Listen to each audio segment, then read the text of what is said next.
Hey, good morning, and welcome to another Aloha Friday.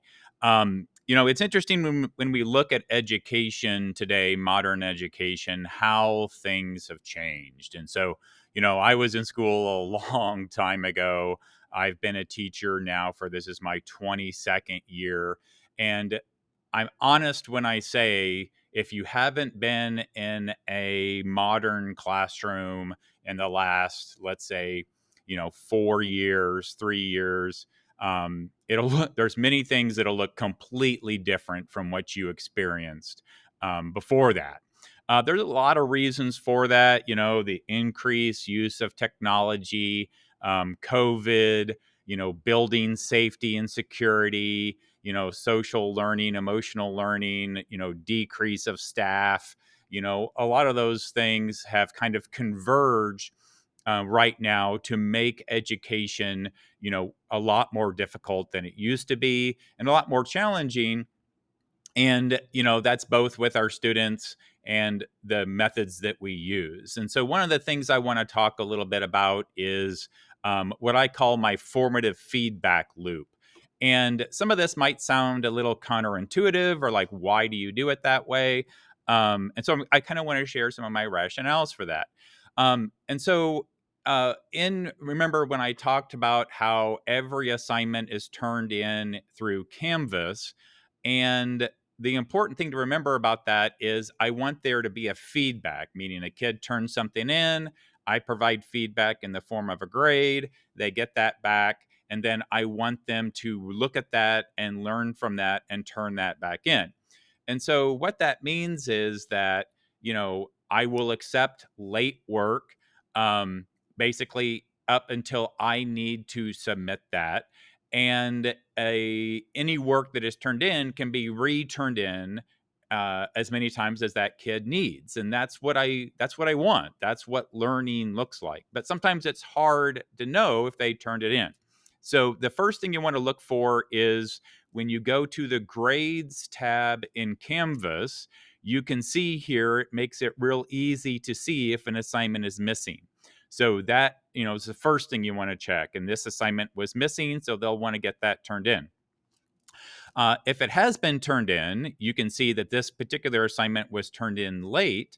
But more importantly, over here, you can see there's comments. And so that's the second thing that you wanted to look for is to check, what those comments were. I've, talked to the students about doing that. And so I don't want you to think it's your responsibility. It's ultimately their responsibility. But if you're a parent who, likes to sit down and kind of help develop those good systems for, evaluation and feedback, that's what you'll want to check is that second one. And so here's like what some feedback might look like. Very detailed feedback on that is generated by the computer itself, as well as feedback that I've provided that is very specific that will tell them exactly what they need in order to fix that. And so you can see ultimately this student got a 5 out of 5.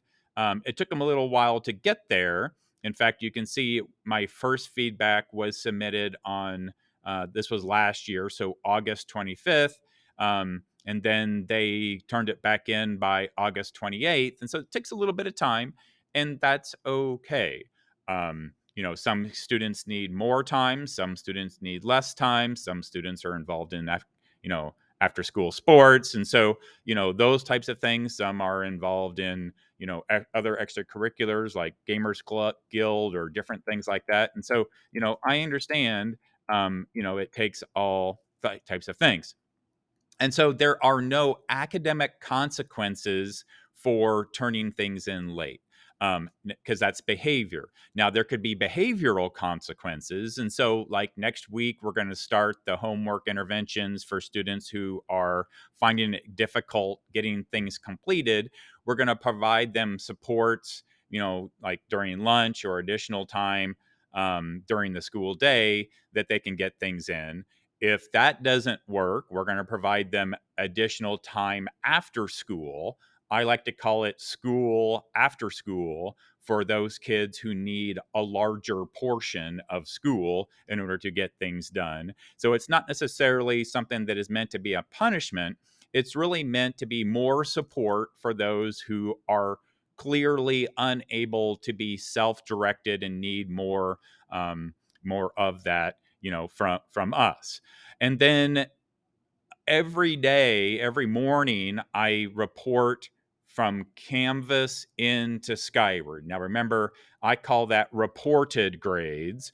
And so the reported grades are the ones that are used to then generate the school grade. And so those are assignments that I consider to be the most important that are reported. And so if you're like in um, crisis mode and you're like, okay, let's just knock out what needs to get done, that would be where you'd want to go. So go to into Skyward. You can see this particular student has already 5 missing assignments, and you can just click on the show all on there. And those then would be the assignments that you really want to target. And so, like this, would be, the assignment that's in Canvas for me for August 28th. That particular student would want to knock that out first because that is what is being reported. And that's going to be something that they'll definitely want to get taken care of before midterm. Don't wait until the last minute because those can easily pile up. If you're somebody who's like, oh, well, I'm curious as to where Mr. Peterson is getting all this stuff, a lot of this is coming from a book called On Your Mark. And, it's just, reestablishing the meaning of grades, the purpose of grades. A lot of times schools, or even like when I was in school, we used grades to kind of sort kids. And, the purpose of a grade really wasn't feedback. It was more to put kids into categories and different things like that. I can still remember getting extra credit for bringing in tissue or things like that that had no realm of being something that was real. It was all just like rewards and punishment. But we've moved beyond that in our modern grading system. And so be aware of that. Also, with regard to parent guardian orientation within Canvas, I will share a link to a course that has been set up in Canvas for parents. That will help you as far as if you're kind of new to Canvas and you want to see what it looks like and experience that. It's a great opportunity for you to just kind of get an idea of, what it's like to be in Canvas. As I mentioned in one of my earlier ones about quick tips for science, success in science is uh, just log in with your kid. Do a dinner table conversation where you just sit at the dinner table, pull up Canvas together, go through it, have them kind of walk you through it if you're new to it. I think those dinner table conversations are a great way of parents or guardians really showing a commitment to education and the importance of education. That's an excellent thing. As far as some things we did in science and biology this week, able to do a couple different activities and labs. And so, science class got to go out to the green space and do some observations. In biology class, we did our first lab looking at isopods, pill bugs and their behavior and their preferred habitat, doing some just testing of different variables and so on. So they got their first lab experience.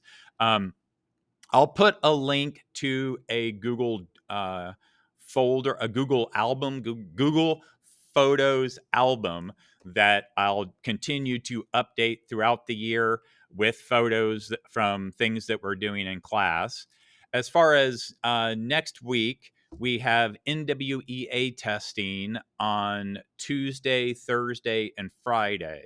Now, that's kind of like the first of many different testing matrix that we use to put kids into appropriate classes in high school. Yes, I'm already talking about next year at high school. And so we'll want to make sure that kids are doing their absolute best. And it's a test that we'll do throughout the year so we can show growth and improvement as we move through the course of the year. Um, then in science, we're going to continue with collecting, analyzing, interpreting data. In biology, we're going to do a real quick chemistry review as we're going to move into carbon based molecules, macromolecules, and biochemistry here real quick. So I just want to kind of do a real quick review of where we're at with chemistry before we jump into that really tough subject. So thank you again so much for everything you do as parents, guardians, and caregivers to support the learning that happens in my classroom. I really, really value everything that you do. So thank you again so much.